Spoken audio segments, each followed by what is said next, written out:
just due to technical.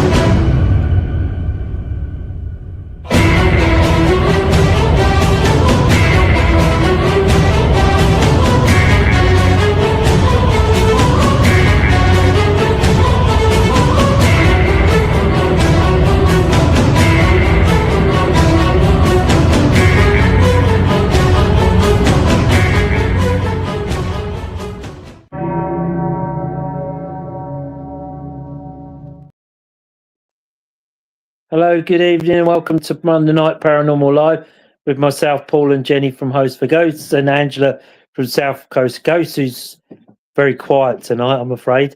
We have a technical issue with the microphone on the laptop, so we'll try and last as long as we can, but obviously Angela's trying to sort it out now, so she'll add the comments in the bottom.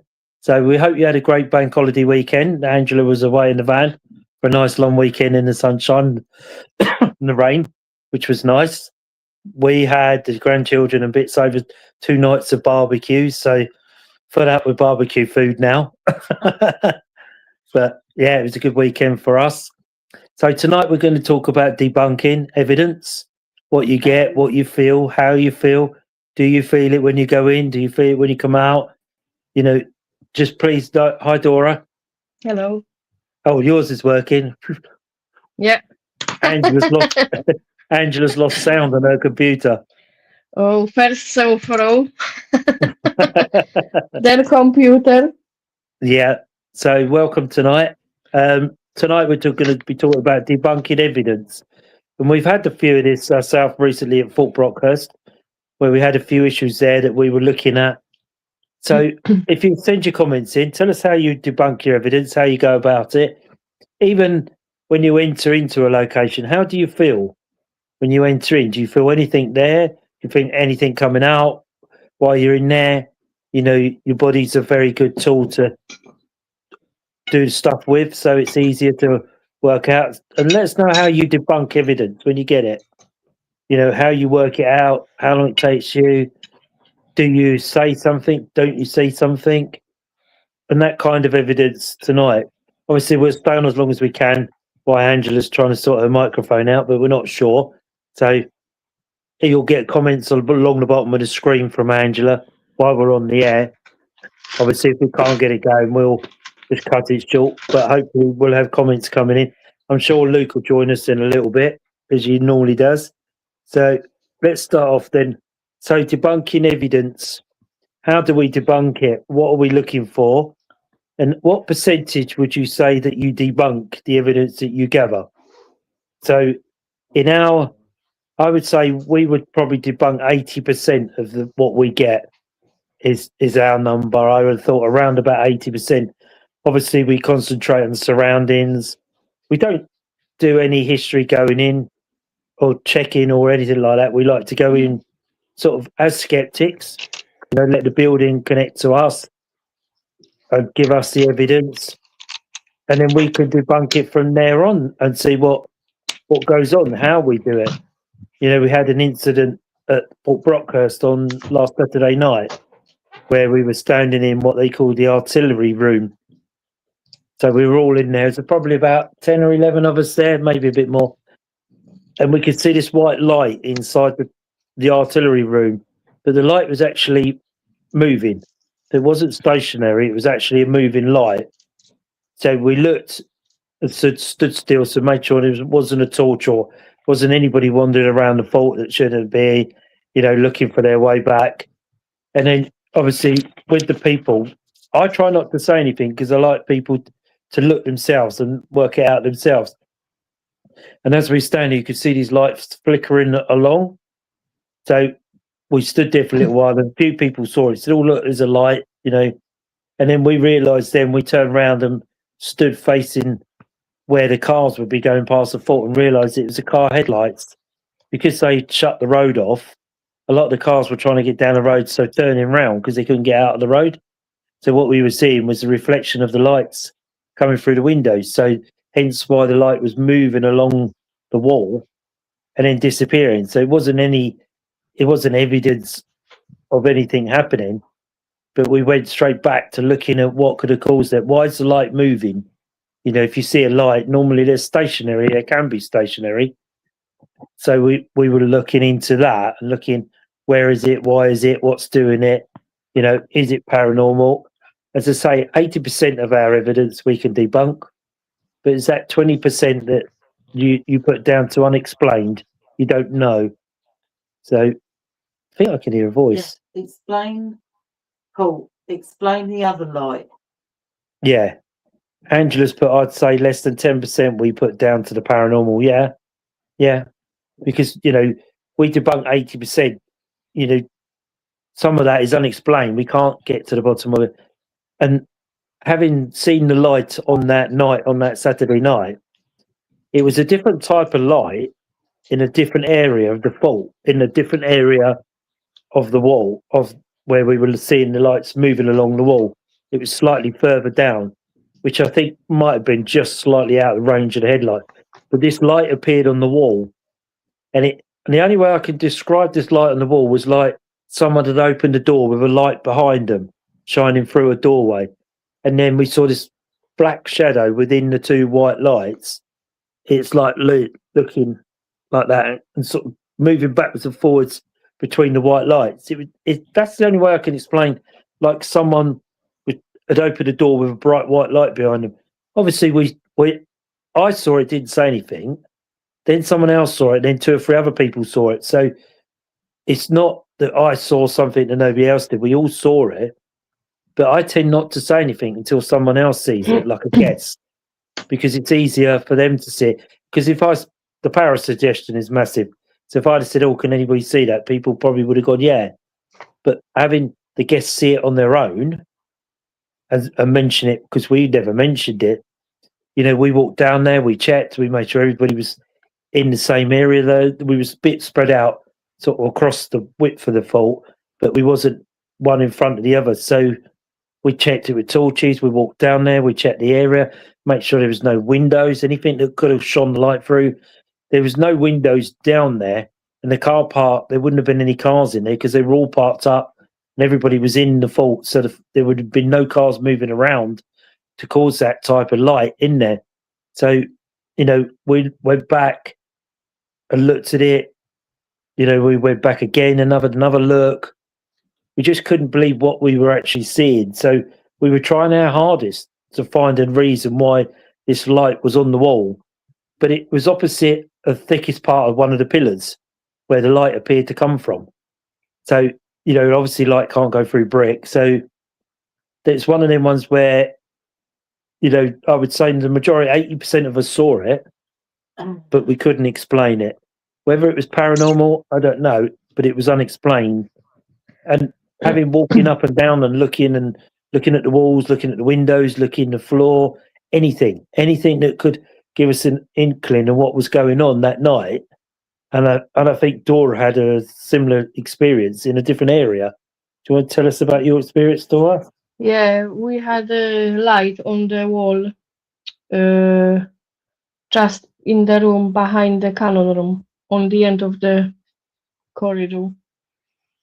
And we just standing on front of the door to that first room we walking in.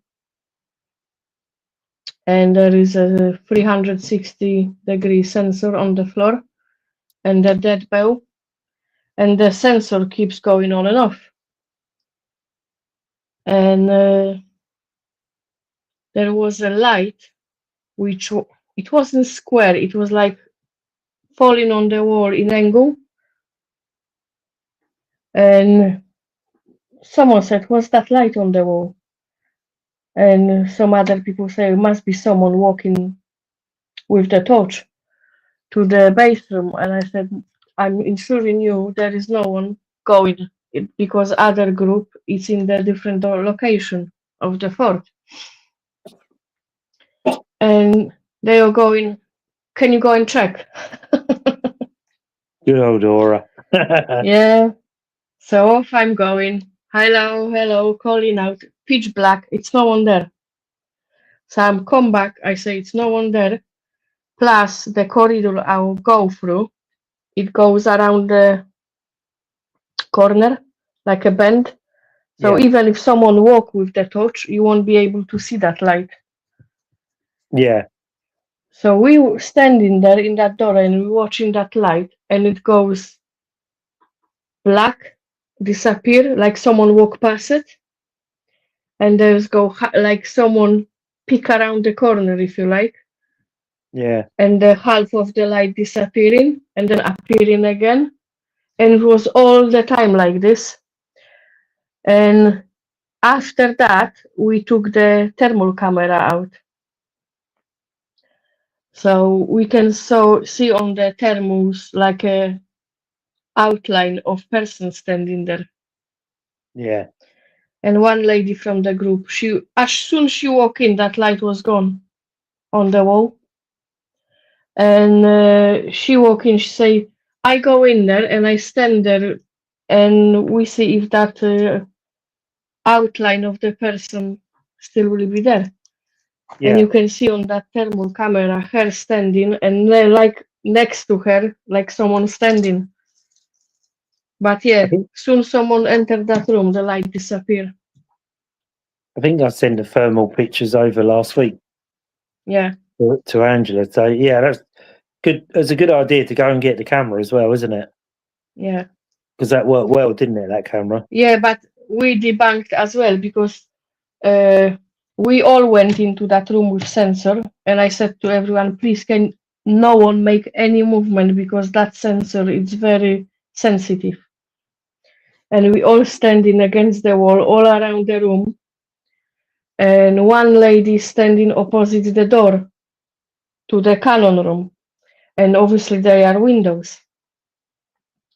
And she keeps saying she can see that light on the wall and someone standing in the light. And I said, where? She went, well, come here and have a look. And it was exactly the same. It was light from outside because Right. it was on the side of the road Yeah. going in to the fort. So yeah, we had to debunk this. Yeah. It's good that you take the effort, and you've got to take the time, haven't you, to work out, go back Yeah. and have a look. You know, everybody turns their torches on and looks around, and you know, we always do try and debunk it. You know, so a lot of people are quick enough to jump on it, say, "Oh, that's paranormal," or that's something. But 9 times out of 10, you can explain it, can't you? A car going past the window, a light, a flicker, something, or voices outside, someone's walking along. Mhm. You know, with your voice recorder. You know, when I look back at EVPs, you know, how many times do you think, oh, there's a voice there? I can hear it. I can see someone talking. But the more you listen to it with your headphones, the more you start to pick up someone was talking. Maybe Angela's put, I think the sound can be more difficult to debunk because it can be echo and travel. Yeah, it is difficult. It's like if you're doing EVPs, and everybody watching this will know, you know, you want the utmost quiet, because it will pick up somebody on the other side of the fault talking. Because then faults, like Angela's saying it, they echo. So Yeah. you can be picking up someone's voice on the other side. And more so, I listened to it on the night in case we picked up something really good. But I'll always go back to my headphones and listen through my headphones because you can hear it clearer if you do get that, or you can hear a conversation. You think, right, that could be two people having a conversation outside. They could be in the corridor. It could be. And people do tend to mutter when you're in an investigation when it's in the dark. That people do mumble to each other, don't they? And you Yeah. listen back, you think, oh, there's someone talking there, and then somebody say, Well, oh, sorry, that was us. when I do EVP, I'm looking on the time and I'm trying to listen around what everyone's doing. If there is someone moving or talking, I try to remember roughly what time that was. Yeah, because on my one, it goes. You've seen it got two little lines that move up and down, and each time a line moves, is a voice. So when you play it back, you get a wavy line and then a spike. So you hear the frequency of my voice, then it'll go down and you'll get a little spike. So there'll be something there because it's a different Yeah. frequency to, and like you say, I try and look at it and I'm watching the little recorded things and then they'll go quiet and then you'll get one go up and down. So I know something that said, but I'm listening behind me, around me, in the distance. You're trying to debunk the area you're in by listening, and you do pick it up, like Dora said. You put your headphones on, or you try and do a marker where you've heard that noise, and 9 times Yeah. out of 10 you hear it and you think, right, that's so and so talking, or you can hear laughter and you say, right, that's someone laughing because that is too. Belly good a- rambling Yes, yeah, yeah. most of And you the pick- time. Yeah, and you pick it up, do you? Because them recorders are so good. You can hear somebody's tummy rumble. You know, you can hear someone pass his wind. They pick up anything. You know, and trying to debunk. You know, a lot of people stand there and you hear their tummy go, don't you? And they go, "Oh, sorry, that's my tummy." Yeah. As long as they own up, say, "Oh, that was me," Yeah. then you know that's honesty, isn't it? You're debunking a noise. You think, "What was that?" And they say, "Oh, sorry, that was my stomach." Then that's fine. Everybody has a little bit of a chuckle and you crack on and you understand what you're up against. But the voice recorders these days, like your telephones you use, like Dora does, you know, they pick up anything. You know, Dora's picked up stuff that mine hasn't. I've picked up stuff that Luke's hasn't, and Luke has the similar sort of voice recorder to me. So they're all recording at different frequencies. You know, so some pick up some. I don't think I've ever recorded anything with Luke or anybody that's had the same noise. No. You know, it's very difficult. You go back and listen to it, you think, yeah, and we've done it, Dora, haven't we? Angela's put, I've had Yeah. to completely leave a room before because my stomach kept rumbling. It does, though, doesn't it? You know, it's like you may not be hungry, you could be of an upset tummy or whatever goes on, but you pick it up on your voice recorder. And like, you know, I've done it with Dora and said, Dora, listen. And then Dora will play it back and it won't be the same as what Dora's got because she hadn't got it. Or she'll get something I didn't get. So it's always worth, if two of you have got a voice recorder, it's myself and Luke try to do it at the same time. So I'll say to Luke, ready, steady, go. And we record at the same time. So we know we got two running. If one picks up, one doesn't. We done that in Mitcham Prairie, you know. Yeah, You was Yeah. recording and look in the same time, yeah. I think, or me and you, something like that. And you That's got right. it, and next one now. So then you go back and you think, right, is that not very good evidence because one recorder got it, one didn't? Your debunking starts to get a little bit harder then. You think, why did that pick it up, but that one didn't? You know, if it's the same noise, surely both recorders, and then the recorders are recording at different frequencies. So you might hear it on one and not the other. You know, and it is difficult. But the best part of debunking is when you find the reason why. Like the cars turning around in the car park outside, you know, a tummy rumble or someone coughs in a different room. It's a bit like the EVP we had from the Botley flour mills. I mean, you can actually hear people talking underneath because it's above a wine bar. But the voice that came through was completely different to their voices. So, you know, that's very, very difficult to debunk when it's at a different frequency to everybody else's voice. And right at the very beginning of the recording, you can hear a breath and literally hear everybody in the room go, what was that? So would you be able to, what's your thoughts on debunking that breath? You know, if everybody heard it in the room, Yeah. how would you go about debunking it? Because is everybody heard it wrong? What are your thoughts? You can't, yeah. Yeah, it's the 10%, 20%. You can't. Yeah. But you'll have someone say, oh, that must have been someone standing next to you to be that loud. But when we heard it in the Botley flour mills, you can hear in the recording how loud it is. So it actually has to be above that loudness of the wine bar.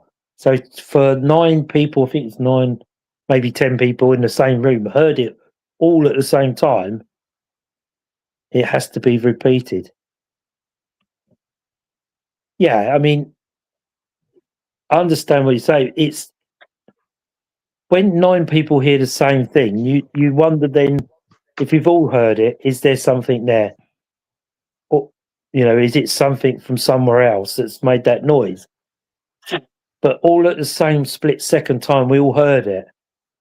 So whether you could debunk that and say that, a lot of this anyway is on honesty, isn't it? It could sound like a breath, but could actually be from something else. Yeah, exactly. Because you all heard it at the same time. I think when we breathe in, it sounds different. Then you got something like, you know what I mean? Yeah, but we Doesn't wouldn't breathe. sound like a human breath. No one goes, everyone just breathe quietly. Yeah, you're right. Though. You're right. And usually, if you hear breath of like on EVP, it goes, or no one breathes like this. But when you think on all the EVPs you do every time, you would get that noise every time. Yeah, when you do yourself, innit? Yeah, because we had one, a bit of a similar sort of thing. I think it was at Fort Widley, Herbert, one of them. I think Angela was there that time when we put the voice recorder on the table, and we had that was Fort Pembroke. Fort Perborough. When we went upstairs, innit? Yeah, we had that clear mark come through on the voice recorder, and somebody said, "Oh, it must have been when you put it down." Only a demon does that, Dora. But somebody commented, which we don't mind. We're all in it together to find out. Oh, must have been when you put the recorder down. It made that noise, but the recorder was already on the table. It'd been on there for about 20 seconds, so it can't be due to movement. If you move the voice recorder, would it move and go, Mark? You still have to be skeptical all the time. Absolutely. We are, until it gets to the point we like you say, we go into an investigation skeptical. We want the house, the building, the venue to prove to us it's haunted. We could go take guests in and say, oh, this is really haunted down here, and people would believe you. It's better off going there skeptical. And if I hear something, see that, I tend to be a bit sort of, and see if someone else has heard it, because it may not be anything. I've heard my hearing slightly not good anymore. Someone's got better hearing than I have. They say, oh, did you hear that? And I go, no, I didn't hear that. But it's not to say that they didn't hear something. It's just that our hearing levels are all different. And it's the same on voice recordings. Was that you, Angela? Is your voice back? Oh. No, it's me coughing. Oh, you coughed at the same time. I was going to say Angela's microphone's back on. Debunked. Hi, good evening all. I've been listening, always interested in topics. Hi, Graham. Good evening to you. Thank you for coming and commenting. Graham's a big part of EVPs. He does some great EVPs. Graham, tonight we're talking about debunking and how we would go about it. And it's like what Jenny said earlier. If you go into a haunted location, what was she saying about being... what do you feel? What do you feel when you go in there? Do you feel dizzy? Do you feel sick? Do you sway from side to side?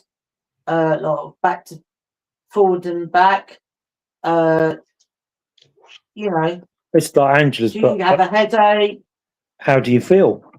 It's like Angela's, but I think it's harder to debunk when you're feeling something. Yeah, because you may feel that, but somebody else may not, isn't it?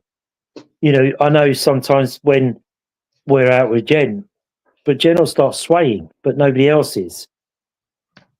Sometimes you think, well, that's because she needs to rest because of a bad back or whatever, but that generally means spirit's quite close, doesn't it, for you?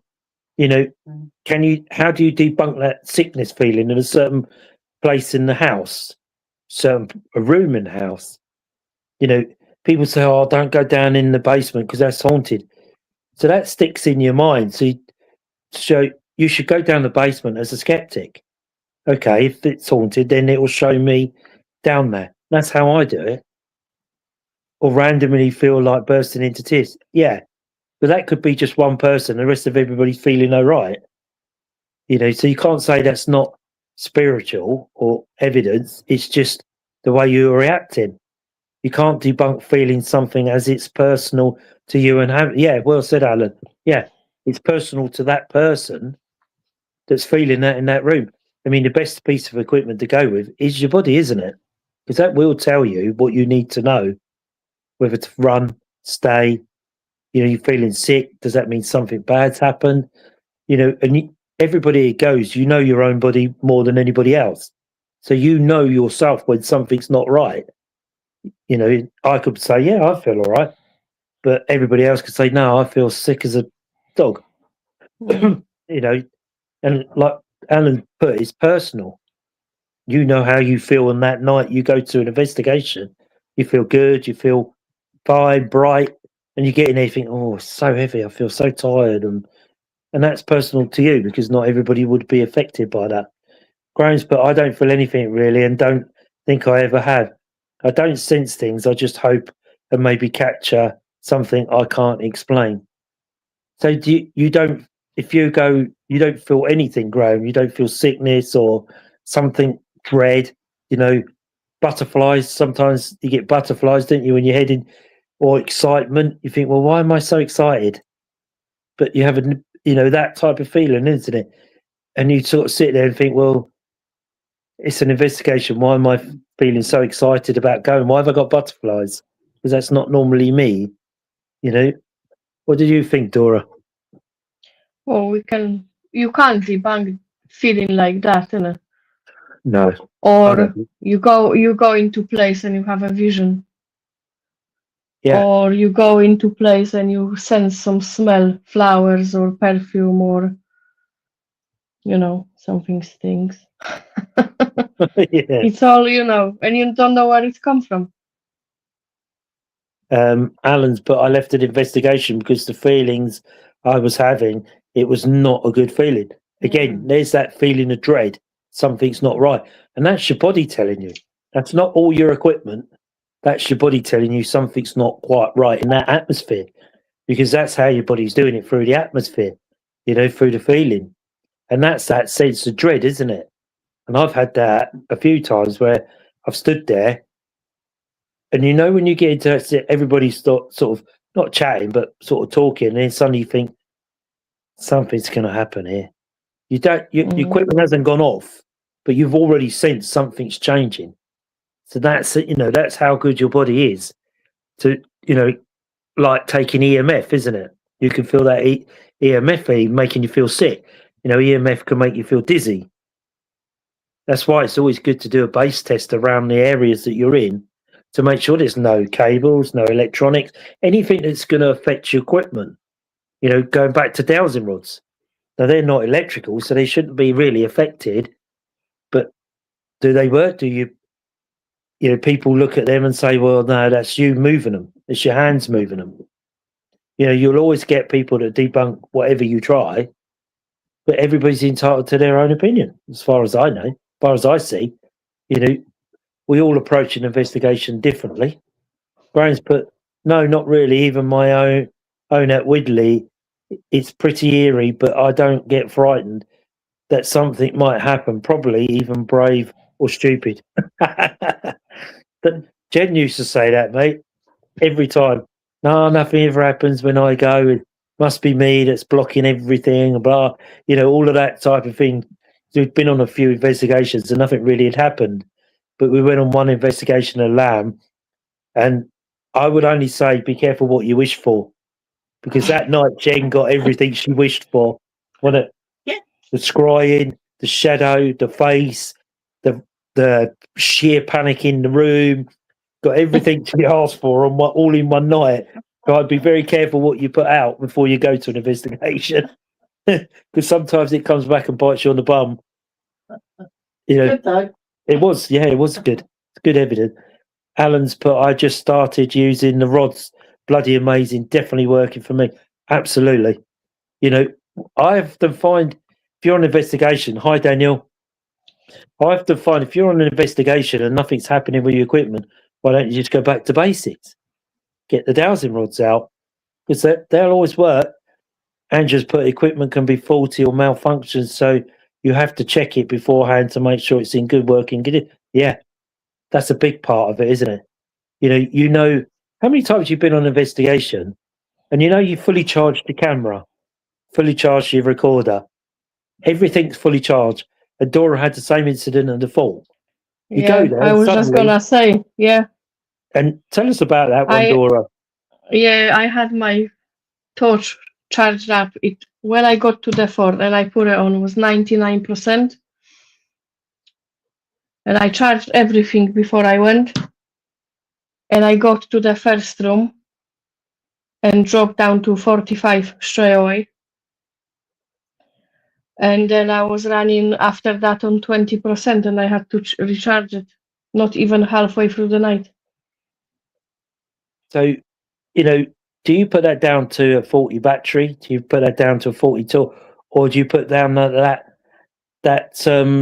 spirit taking energy? Angela's put can't explain that easily. No, you look at it and it's a good torch as well, a proper torch. And it's kind of new, 1 year I've got that, so yeah. So it's a good torch, a good working order, And when you live, and to be honest with you, Dora bought me one for Christmas or something. It's exactly the same, but mine was on 90% from 100%, so it hadn't dropped hardly any. So how does Dora's drop 40 down to 40% in that short a space of time? So if you have two bits of equipment, you can compare them because they're both the same. So surely they should both end up at 40% because we both used them around the same sort of time, don't we, Dora? Yeah. When we're wandering around, and we use them for the same amount of time, light on, get to your location, light off, that type of thing. So, spirits do use energy out of your batteries. And I've done it with my night vision camera. And I don't know whether Andrew's had this, but you charge it up, look at it, battery's 100%. You think, yeah, brilliant. And then you get there, switch on, he goes, ugh, battery flat. You mean, how's that? It was 100% at home, now it's flat. How does that work? And then you think, well, okay, that's either spirit or there's a faulty camera. And I've had it before where it's just switched off and said low battery. And I don't know whether this has happened to Angela or Darren in the past. When you go home, it comes back on again and it's all right again. And you think, what? How can that be? How can it be switch off when you're in a location and then get home and it comes on and it's perfectly fine? So, trying to debunk that is very difficult, because you think if it's faulty, okay, it won't come back on. But why, when you get home, it's back up to 100% again? So you think, well, how can it be faulty equipment? I'm not sure. Sorry, Dora. It's also not that cold for a battery to drop, because sometimes if it's really, really cold, like I went to Poland in the winter, you got -10, -20. You go with phone in your pocket outside for half hour, your battery dead. Especially in iPhone. So Andrew's put, I had a faulty camera. I thought I'd picked it up and the right one, but I picked up the one that didn't work. They were identical. Isn't that always the way? So it's always worth, like, we always check our equipment before we leave. No, it's charged. I always carry spare leads and I carry power packs as well. So if anybody gets low battery, like Dora borrowed my power pack to build the power back up in her torch. So it's always handy having power pack. But I've had them where I've had 100% power pack, got it out, and it says 0. But it's not been switched on because the lights are not ready. It's on one of them. As soon as you start to draw, the lights light up and show you how much is being drawn. And it's been flat. And I got home, thought, well, I'll have a look. See, and it's back up to 100%. But why didn't it work on the night? What's different? It ain't, like Dora said, it's not temperature. I know it gets cold in a venue, and it can get extremely cold in some of the venues I've been in. But the batteries do tend to hold on. They're pretty good technology these days, aren't they? They do tend to hold on. So how do you explain having a flat battery or a camera that worked when you left got to the venue, it didn't work. Is that spirit not wanting you to take pictures, not wanting you to fit? Because it's always the way, like when you turn your voice recorder off, then you hear a voice. You turn your Yeah. camera off and something moves. You think, well, hang on a minute, and it's always that as you turn it off, doesn't it? Your camera think, well, I'll turn the camera off, save the back. Oh no, look, that's just moved. Really? Or you get that split second, your voice recorder off, and you hear someone say something. How can that be? Yeah. Is it spirit telling you to turn it off in your head? Oh, you don't need it on any longer. So as soon as you turn it off, I'm going to say something. Or as soon as that camera goes off, I'm going to move. So, or do they even know what they are? They're looking at a red light in this black box. Do they even know what they're looking at? But they sure as know how to drain the batteries by pulling the energy out of the battery. So you've got to come back and start debunking. Why did it go flat? Why did it not work? It was fully charged when I left it. It's dead when I got there. Maybe it was on in your bag. Maybe not. Yeah. So you're looking back at that evidence. You're looking back at yourself, aren't you? Is the battery good? Yeah, it's come back on again. It's showing 100%.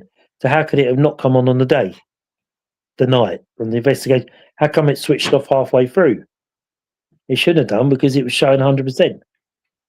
Grimes, but I think I used to be on my own as a personal choice. The only way I get a proper evidence is without people around talking, whispering, and banging things. Yeah, I always listen to my recordings about 6 or more times, as they are only about 45 minutes maximum on each time. I get used to what I'm saying, what's being whispered or sounds. I can't explain which may be possible sounds from spirit, but it's amazing what you miss if you don't do this. Absolutely, Graham. Yeah. Like I was saying earlier, I do recordings. I listen to it on the night. I try and listen there and then and see if I've got something, because I've seen something spike up on the recorder.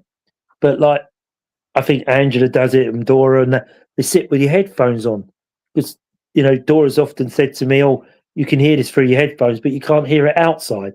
So you've always got to go back, and you do what's comfortable. But after a few times, do you find you start to tune into your recorder? Do you start hearing things that you missed first time round? Yeah, that happens sometimes. And how often have Like- you done that, Dora? When you've gone back and said, "Oh my God, there's something there." Yeah. And it's easy to miss it when you're in this environment, like Graham's saying. If you've got a lot of people around you whispering, talking, you're trying to separate their voices, because the voice recorders are so good, they just pick it up, don't they? They just instantly get it. It's like the white noise. Yeah. You've got to try and listen beyond the white noise as well, because there's often voices there. And I remember many years ago when I did the parapsychology course, one of the homeworks was to find an old channel that just had white noise. So a channel that had no TV program on it, anything like that, and turn the lights off and just sit and listen to the screen. So it's like, when you get the black and white speckles on the screen, and you'll be surprised what you can hear through that. And I sat there and thought, "Oh, this is totally creepy," because you're on a channel Yeah. that's not used, and yet things you see, like the screen changes and you hear voices. You literally hear voices. I suppose doing that experiment's like using the Estes method, which Dora really likes doing. Yeah. Where you and you listen through the white noise. And we've done it a couple of times, and Dora's had a good experience with it when we were at Tangmere, wasn't it? That one there. That was Yeah. incredible. Listen to that. And obviously you couldn't hear what we were doing. Could you debunk that? Are you hearing things? But the No. things that you were saying were relevant to the questions being asked from outside. So can you really debunk that? As Dora listening to the question outside, because you can't hear anything because it's in your ears. And Dora's answers were very relevant to the questions coming through. So whether you can debunk that due to maybe we do hear something, or we want to hear something, and our mind makes that up for us and gives us a sound, gives us something we want to hear, or is it spirit that we're hearing through certain wavelengths? I don't know. I've tried to debunk the Estes method, but I don't know. I always hear stuff before, and I have a camera set up and then it goes quiet once recorded. Yeah. I mean, I have. It's like they know, isn't it? Yeah. You can't debunk that. No, Alan, absolutely. And I have one on my camera. I don't know if Andrew's got it. I had one on my camera from a place called North Fort in Weymouth with the child in the tank room. Now, again, Alan, mine was like yours. I set mine up and it was playing and there was no noise. Microphone was on. The camera just sits there and there's no noise. It's just looking at the railings in front of us. And then a split set, it goes, and that was there for about an hour and 40 minutes on its own in that room, just sitting there. And then when we played back the evidence, or what we played back, is you see a black shadow go across the screen, so you lose everything in front. Then suddenly you, like something's playing with the microphone, and then you hear the voice, in the distance. Now, how can a microphone be deadly quiet, then suddenly pick something up? Like Alan said, how do you debunk that? When it clearly is recording, because you can see it recording. Graham's, but I sometimes think that your recording changes what is being said and what you think you share can't be heard by others. Sometimes I think EVPs you capture are only meant for you to hear and nobody else. Yeah. And I think that's correct, Graham. And I think because we all hear differently, different sounds, or we pick up different pitches in our ears, that some people hear things that others don't hear.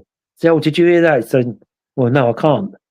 But I had to turn the volume up 100% because my hearing isn't that of an elderly person, always been since I was a child. And that's again because, my last hearing test I had, I failed miserably. So, I don't hear things, Jen hears stuff. Because if I play my EVPs back, Jen will have a listen with headphones. You say, did you hear that? And I say, no. Did you hear that? No. It's because we're hearing on a different Usually level. happens. I send you something. I say, "Oh, this and this second. Can you hear it?" No, and I'm thinking, I can hear it. Please stay. Yeah. You're absolutely right.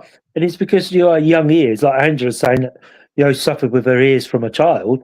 So Angela hear all different stuff to what we hear. She might hear low down voices where we hear higher pitched voices. Maybe that's the difference in the hearing range in our ears.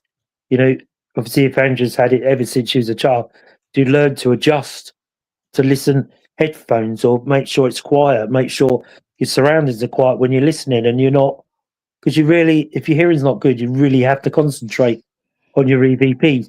When you're watching the camera, it's not so bad because you put your glasses on, can't you? And it clears the screen, or these days you can clear up a lot of the videos and have a look and see if you can debunk it.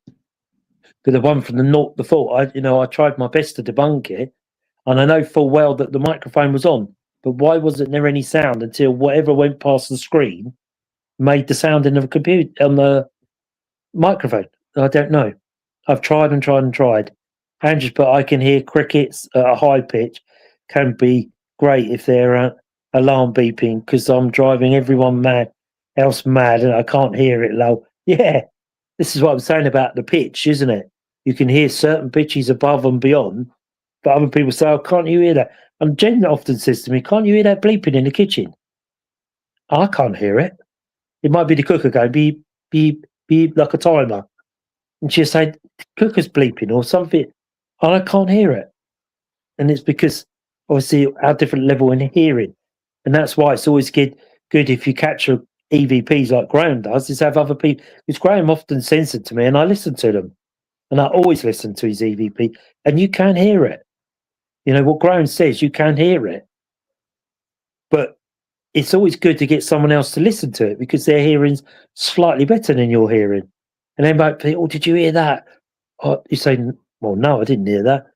And they pick up stuff that you don't. That's you trying to debunk it because you get a second pair of ears, a third, fourth pair of ears listening.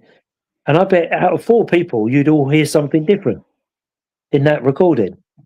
And it is because of the pitch of our ears.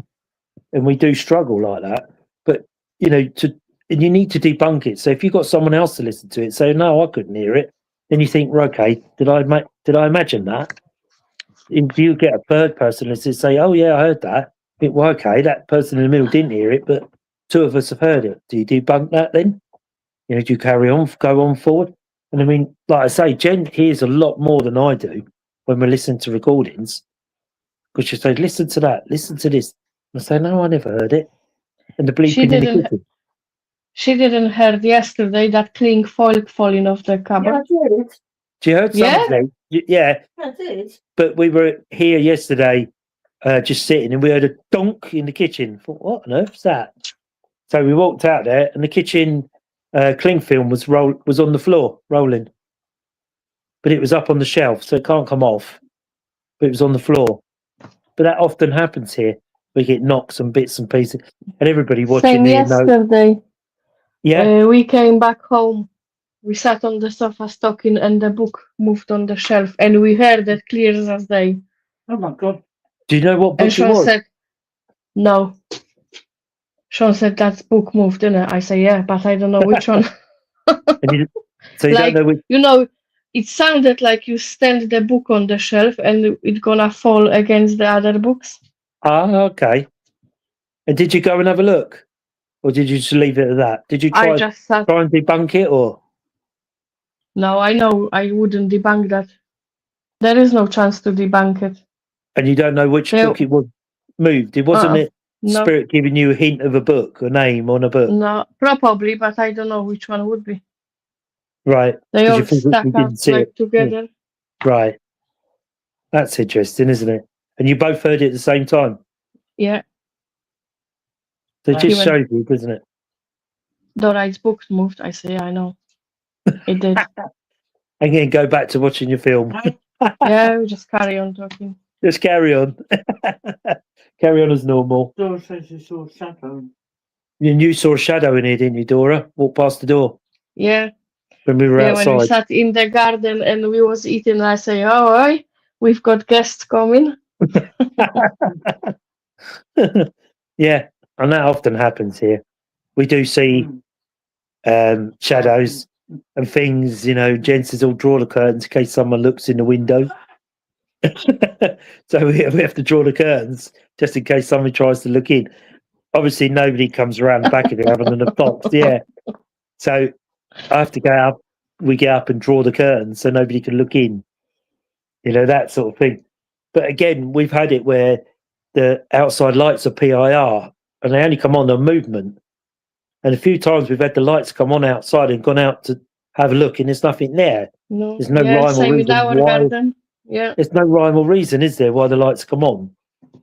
or front door. We've got camera, All right. and sometimes I go through it. You know, especially at night time if I see like video record 2-3 o'clock in the morning. I go, "Oh, see what's going on." And light comes on. There is no one there. Goes off, and that's it. But you have picked up some stuff on that, haven't you? The Oh, lights yeah. coming over the top of the house opposite and all Yeah. of that. So, you know, can you debunk that? Can't be aeroplanes at 3 o'clock in the morning, can it? Not with that speed going. Yeah. And they're Yeah, clearly on the camera, weren't they? Yeah. So, you know, again, Andrew's put, I thought I saw a shadow in the van this morning. Oh my God. Could have been someone walking past the window, but I didn't see anyone there. Ooh. You carrying hitchhikers in that van, you? Make them pay for the fuel if they're in there. Might have been Darren. Yeah, might be. Could be. yeah. It could be Darren there with you, having a fun time. He was the man for that. And you know, part of being a paranormal investigator, you know, we feel that every day's a school day. You know, we learn something every day. Every investigation, every event is different. You know, whether you could call yourself an expert, I don't think so, because everything's different. You know, you get different noises, you get different feelings, you get different. I don't know, What's- different. Sorry, Dora. Sorry, what's the most scariest thing for me? I just say before I forget. Yeah. Everyone heard stories of mine when I cleaned the gym. Oh yeah, And when I hear stuff there, and I cannot debunk that, and you're on your own, that's The most, scary. the most amazing thing I think I've seen was when you mopped the floor Or of the toilets and that footprint was in the. And mate, you know, how do you debunk that? Because you're wearing shoes. How can you put a footprint in a wet floor? or I clean set offices as well. And I do that in the evening when everyone goes home. So when I go there, I pull on the car park. There, I have to disconnect the alarm on the app on my phone. And quite few times happened. I'm pulling in, and there is light coming on in the room upstairs. They all lights are sensor. So So they're when you not- walk in, they comes on, right. and when you come out of the room, they switched off. And yeah, quite a few times happened. I pulled in, the light come on, and I'm thinking, ah, here we go again. They know I'm coming. Way, Dora's come in. And you know, always like something happens, footsteps. Like one Yeah. evening I found you, do you remember? Yeah, yeah, And I was in the classroom upstairs and we talking, I had my headphones on that's right. Yeah, and I could hear through my headphones someone calling downstairs, hello, hello. And you heard that as well. yeah, yeah. And I thought, no one can get in. I'm here on my own. I don't Or know how I you do heard it. that I was cleaning that upstairs, and sometimes Amazon delivery comes in.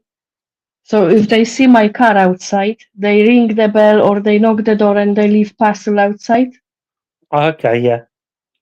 So I just takes it in, and I was cleaning one evening upstairs, and I could hear the bell, but it wasn't going.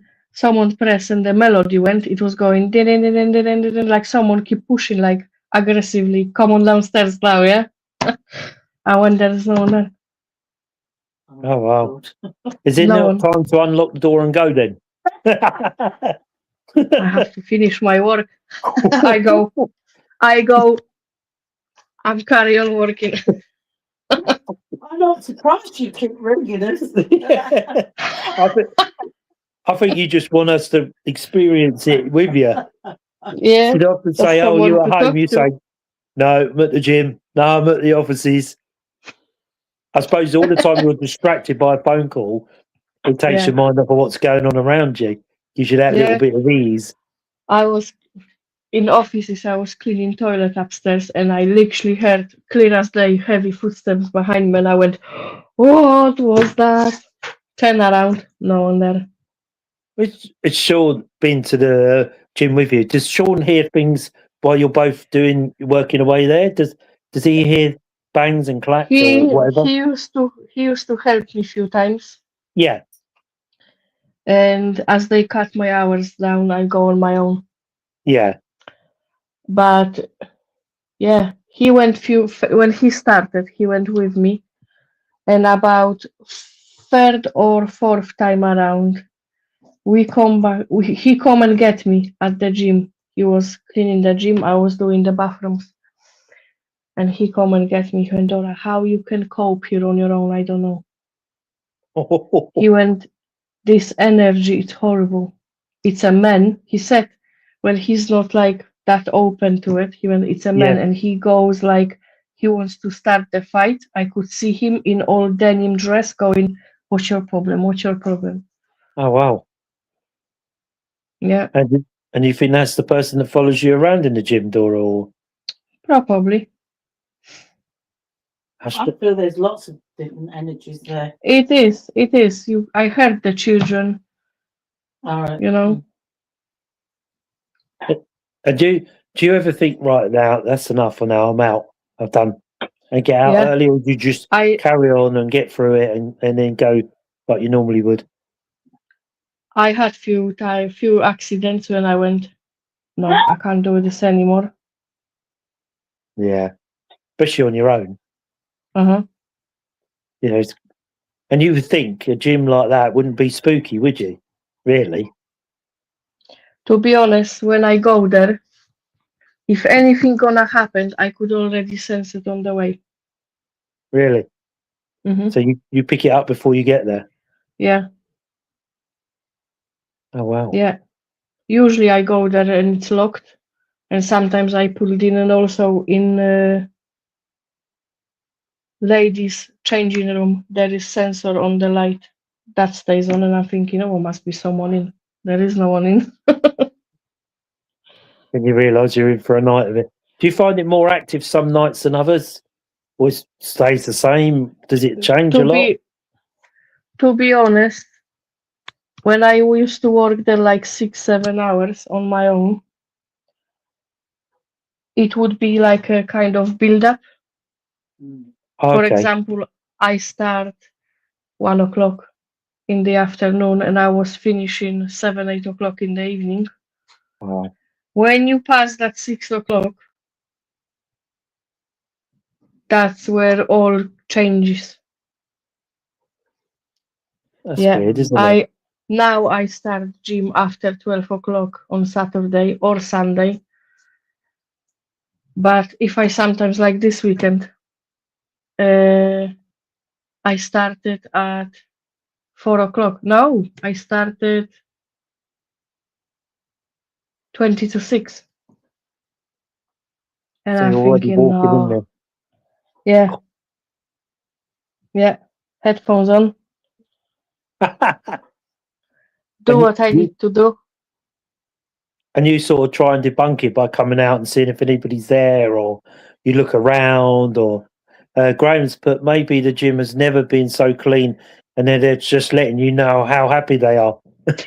Well, funny enough, uh, 2 weeks ago, I changed my speaking when I do the EVPs at the gym. I will go around and I will speak. I wouldn't go like, is anyone here? Can you make some noise? Blah, blah, blah. I will just clean and talk like I can see them. Right. Or Right. I would talk to a friend. How was your day? What you've been doing today? All right. And I, I put my phone on the shelf in the hallway, and I was wiping all the equipment, and I was like, okay, so what you prefer? Do you prefer the Hoover going all over the floors and cleans and wash the floors? I say Hoover, it's the little wide round thing which goes around and makes silly noise. Or do you prefer me? And when I listen back, I hear in all this my questions, and there's a bit of silence, and I could hear little girl after asking her, or you prefer me? She goes, yeah, Oh. Oh, wow. And yeah, that's because you're having a conversation with them. The spirit yeah, thinks that you have a great aura around you, Dora. That's from Alan. Oh, that's nice. So that's nice. thank you. That's why they interact with you, isn't it? Yeah, Because and you talk to them like you're having a normal conversation with someone, don't you? And which is yeah, probably what they appreciate anyway, don't they? Instead of yeah, asking the yeah, same old robust questions, is there anybody there? Will you communicate? We'd get fed up with it, wouldn't we? Someone yeah. kept doing that to us, but that's really good, I, Dora. You talk to them like I, that. yeah, I left my phone once before in the boxing room, and because I heard some noises there, and I thought it must pick up something, And I walk in. I usually don't go deep in the room. I just walk in, put the phone down on the bench next to the door.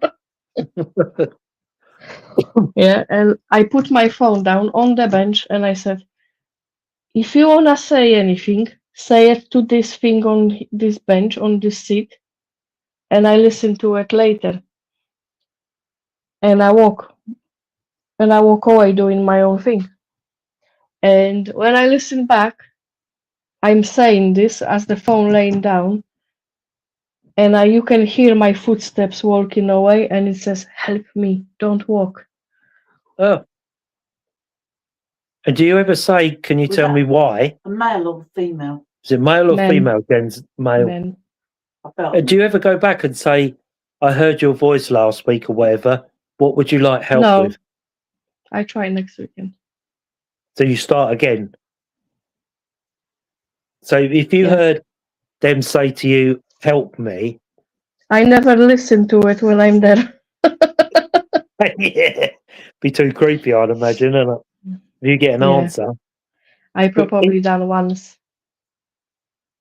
but when Listen you back to it.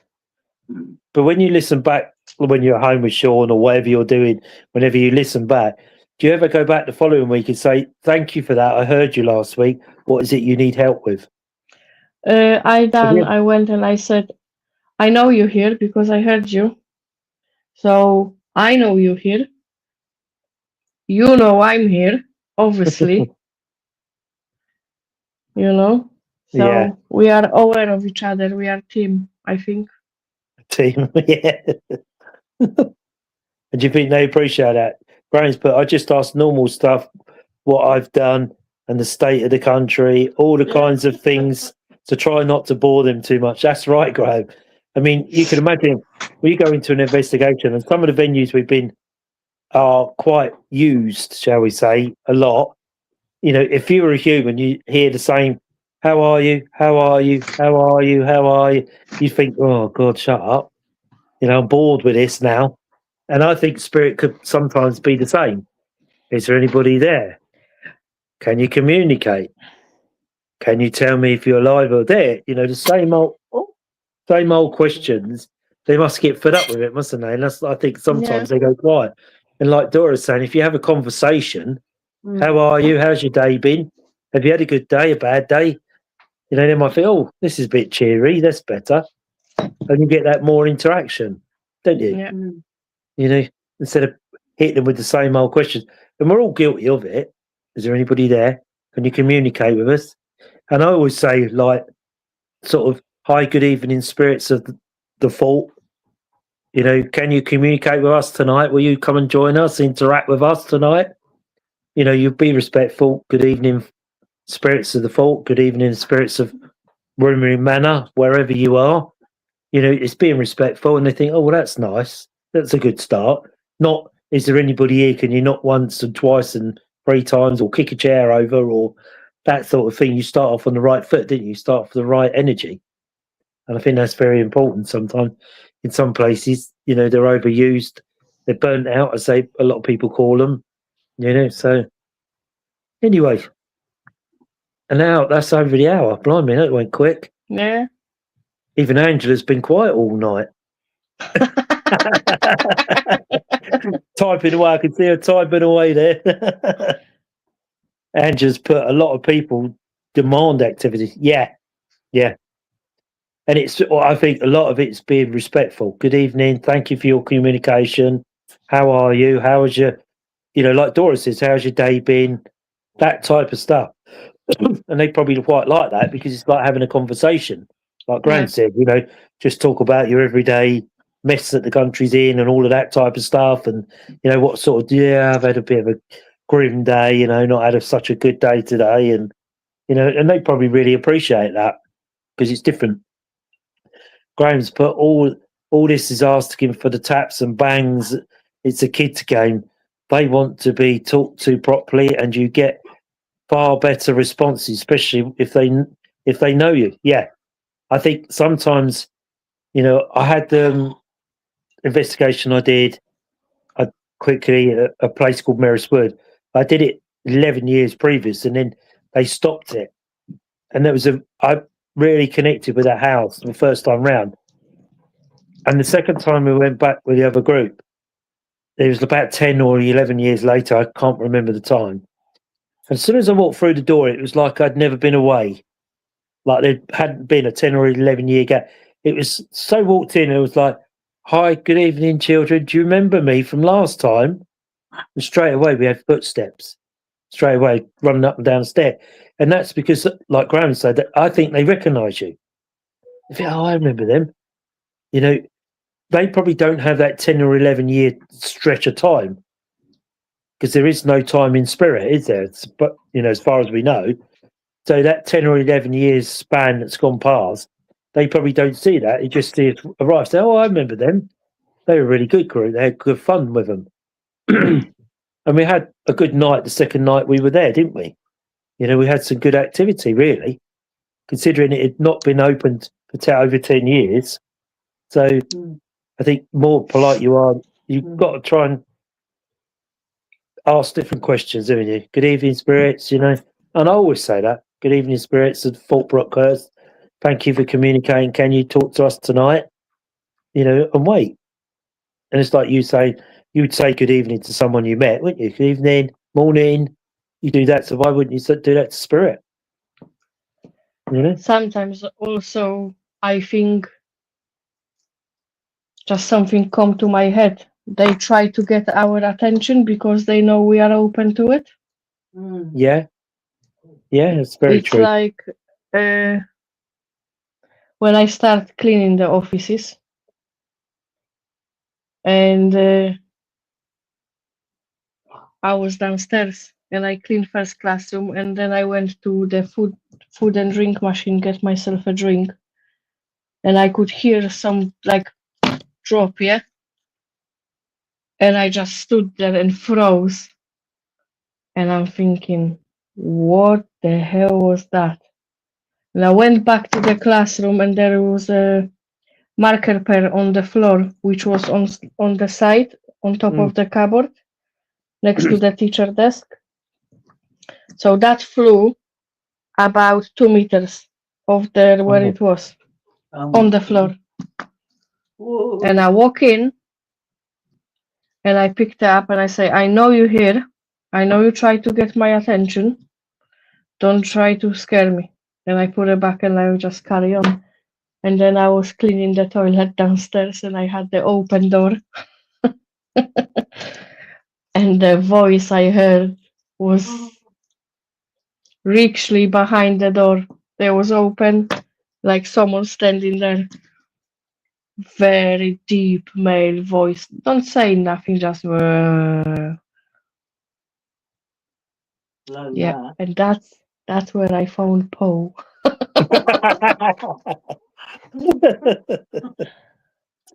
Graves, but they also got great memories. They never forget you or your name, no matter how long they haven't seen you. Yeah, I think that's right. I think they do recognise you. I really do. And say when I walked into the house, Alan's put it's all about showing respect and not demand. Absolutely, Alan.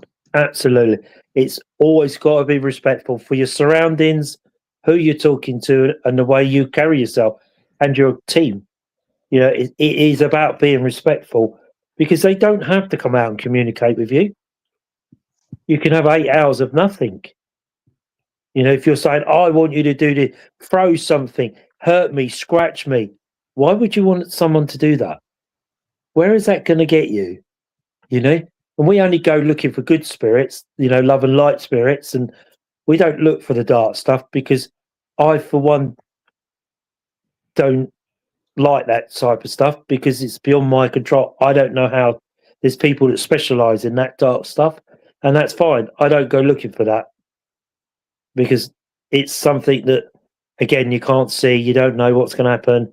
Dora, you must love working there. Other people would have been long gone. That's great, Graham. Well, other people don't take the notice. Yeah. I have few houses. One I'm going into tomorrow actually, and I know there is no one there. The kids are at school. They all working, and every time I walk in, I'm like, hello, hello, because I could always hear someone upstairs, but there is no one there. I went to clean that house once with my friend, and I walk in. I was like, hello, hello, and she's like, we were talking hello to. There's no one here. I said, well, I always do that. But that's being respectful, isn't it? That's all that is. Is it, some people maybe do the job and they don't hear what you hear because you're more open than they are. So maybe they don't hear, but spirit know that you're open and they do try and come and talk to you. They do, don't they? People that are shut down don't hear what you hear. Yeah. It's because we're more open and spirits see that, don't they? So they communicate with people that are quite open. And that's why people... Maybe for them, we carry some kind of light they drawn to. Oh, yeah, definitely. Without a doubt. And it's like people that ring you up and say, "Oh, I've got this going on in my house and got that, this, that, and crashing and banging," and it could be that they're open, but just someone else in the house. I've spoke to a lady that was having all sorts going on, but her daughter never got anything. But they live in the same house. So does that mean one person's more open than the other one to spirit? Is it the other one just chooses to ignore it, or they're just not open to it? Like you say, they see a beacon of light from us, a good light, or they see your aura. We'll never know, do we? Higher vibration, yeah, exactly. Because like Jen says, when you connect with spirit, if you're doing platform or readings, you need to raise your vibration and spirit lower theirs, so you get that connection in the middle. Because all we are is giving a message. It's you're just the person that's relaying it. It's spirit that's giving you the message. You're not making it in your head. You're just the go-between, aren't you? The communicator, as they call you. You're the communicator in the link. And some people are more susceptible to that than others. People that come for readings, they obviously don't get that connection because you say, well, I have a mother energy coming through. So, they don't connect with that because they're shut to it. Is that because they're scared? They're not sure. I don't understand it. And the more you go into it, like Andrew's done, the more courses you do and the more spiritual you become, the more you start to pick up things like healing, isn't it? You can feel, Andrew, especially like Jen and Andrew, when they do the healing, you must be able to feel when somebody needs healing. How do you get it, Andrew? Do you feel a vibration? Do you feel something about that person that needs healing? How do you get, how about you, Jen? What do you get when you feel like someone needs healing? Do you get a feeling? Do you get... I get drawn to them. You get drawn to them? Yeah. And what? And how do you know they need healing? Well, then I'll chat to them for a bit. And then I bring into the conversation, by the way, I'm a qualified healer. Oh, that's interesting. I wonder how Angela feels. I only give healing if they ask. Do you not feel it though, Angela, from someone? You don't get a feeling that they need... I want to put it onto someone. That's what Angela's saying. Angela's saying. Yeah. But I wondered if... I'd only get the feeling and then speak to them and then make that suggestion. Yeah. Yeah. I just wondered if sort of sat down next to someone, you think, oh, you need healing because there's something about that. You just can't do that. No. Right. You can't, put your idea on someone else. No. You can make that suggestion. Yeah. And then if they want that. But I think everyone needs healing in some way. Yeah. Yeah. I think we all do, really. Yeah. We all do it some way. It's whether you're open to that or not. But I think some stage we all need it, without a doubt. And, I think spirit every day give us healing, don't they? A lot of spiritual churches have a book of healing, don't they? Where you write people's names down and you send spirit, ask them to heal and do all of that. Anyway, if there's no more comments, we've gone 1:13, even without Angela and microphone. You can cough all you like now, Angela. We can't hear you. So I hope you enjoyed that tonight. Hopefully we might be able to get Jamie from Ghost Dragon Investigations on next week, if we can. See how they're getting on with their investigations. Who have I got? I was thinking of someone. I'll think of someone. If not, send in your suggestions on a subject and we can cover that. Or if you want to come on and join us on here with a subject, you're more than welcome to do. Dora, what was that? What, me?